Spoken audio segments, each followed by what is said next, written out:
ভাইয়া আপনি কি ভালো আছেন? ভালো আছি।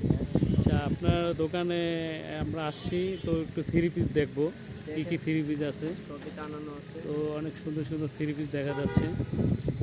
তো ভাইয়া আপনার এখানে থ্রি পিসগুলো কীরকম প্রাইজের? মানে ভাইয়া, অ্যাকচুয়ালি আমি বলতে চাচ্ছি যে গরিব বড়লোক সবাই আসলে কি আপনাদের এখানে থ্রি পিস কিনতে পারবে? অবশ্যই অবশ্যই ভাই, এই যে একটা থ্রি পিস এটা দিয়ে বোঝায় সাপোজ ভাই, এটা মনে করেন আমাদের কিনা হলো 400, খরচা দিয়ে 420 টাকা পড়ে। এটা আমি বিক্রি করি সর্বনিম্ন 500, কারণ এটা বড় লোক গরিব সবাই কিনতে পারে। আর এখন মনে করেন মার্কেটে ঢুকলে একটা থ্রি পিস না হলেও 1500-2000 টাকা লাগে। আচ্ছা আচ্ছা, আপনি সবাই তো কিনতে পারে না। হুম ধরেন আমাদের মতো গরিব যারা আছে এরা তো কিনতে পারে না।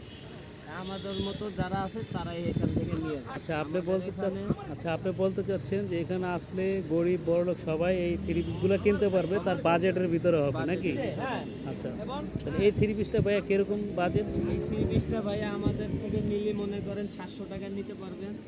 আর ভিতরে গেলে না হলে 800-1000 টাকা লাগে। আচ্ছা আচ্ছা, যার মানে Same three piece। যে থ্রি পিসটা ভিতরে বেশি তার থেকে 100-200 টাকা কমে এখানে পাবে। কম পাচ্ছেন, কারণ আমাদের এখানে লাভ একটু কম হোক কিন্তু সেল বেশি। আচ্ছা ভাই, আর দুই একটা থ্রি পিস দেখেন তো ওখান থেকে, এই থ্রি পিসটা। হ্যাঁ হ্যাঁ, ভাইয়া এই যে এই থ্রি পিসটা কত টাকা হতে পারে? এটা ভাইয়া বেশি বিক্রি করি 600 টাকা, আমাদের কিনা 550। আচ্ছা, এটা মার্কেটের ভিতরে গেলে কত নিতে পারে? না হলেও 700-800 টাকা। মানে ওখান থেকে না হলেও 1 থেকে 200 টাকা কম পাবে এখানে আসলে। অবশ্যই অবশ্যই আচ্ছা আচ্ছা, আমাদের এখানে কম পাবে। তো ভাইয়া আপনাদের এই দোকানের ঠিকানাটা একটু যদি বলে দিতেন তাহলে আমার ভিউয়ার্স যারা আসলো তারা এসে নিতে পারতে। আমাদের দোকানের ঠিকানা মিরপুর 1, মনে করেন ছিন্নমূল মার্কেটের সামনে রাস্তায়, ফুডে দোকান। আচ্ছা। মার্কেটের ভিতরে না, ফুডে। এই আমি দেখাই দিচ্ছি একটু দোকানটাকে।